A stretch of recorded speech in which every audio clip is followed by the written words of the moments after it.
Welcome to let's study YouTube channel. আজকে আমি তোমাদেরকে ক্লাস 6-এর 1.4 নং অনুশীলনী এর প্রথম নম্বর অঙ্কগুলো সমাধান করে দিচ্ছি। এখানে বলা হয়েছে যে নিচে ভগ্নাংশ যুগল সমতল কিনা নির্ধারণ করো। এখানে প্রথম ভগ্নাংশ আছে যে 8/5, তারপর হচ্ছে যে 24/15, আরেকটা আছে ভগ্নাংশ 11/7 এবং 33/14। আরেকটা ভগ্নাংশ যুগল আছে যে 50/38 আর 150/114। সেই ভগ্নাংশগুলো যুগল ভগ্নাংশ সমতল কিনা সেটা যাচাই করব।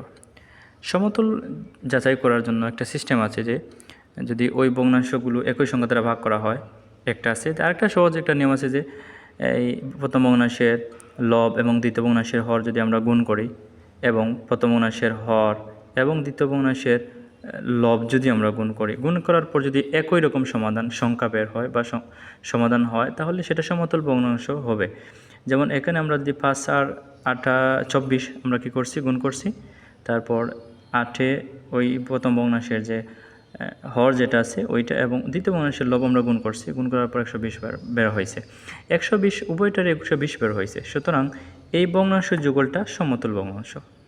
একই রকম যদি গুণ করার পর একই রকম সংখ্যা যদি বের হয়, মানে বের যদি হয় না, তাহলে সেটা হবে সমতল হবে না। যেমন এই 7 এবং এই 33 আমরা গুণ করছি, পাইছি 231, এবং এদিকে আমরা পাইছি এই 11 এবং এই 14 গুণ করে আবার আমরা পাইছি 114।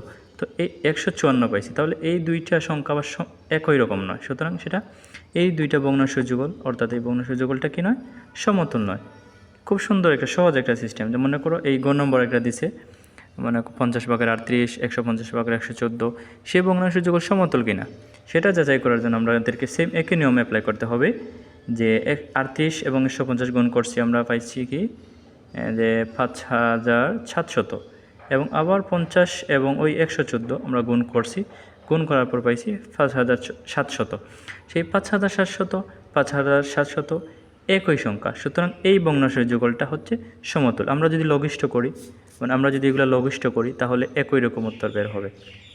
সেজন্য সেই ভগ্নাংশ যুগল সমতল ভগ্নাংশ। সমতল আসলে একই, যে এইটার মান এবং এইটার মান কি একই। যদি একই হয় তাহলে সমতল, আর যদি একই না হয় তাহলে সমতল নয়। আর বের করার সিস্টেম হচ্ছে যে তুমি এই প্রথম ভগ্নাংশের লব এবং দ্বিতীয় ভগ্নাংশের হর গুণন করবে, প্রথম ভগ্নাংশের হর এবং দ্বিতীয় ভগ্নাংশের লব গুণ করবে। গুণ করার পর যদি একই রকম সমাধান বের হয়, সংখ্যা বের হয়, তাহলে সেটা সমতুল। আর যদি একই রকম না বের হয় তাহলে এটা সমতুল নয়।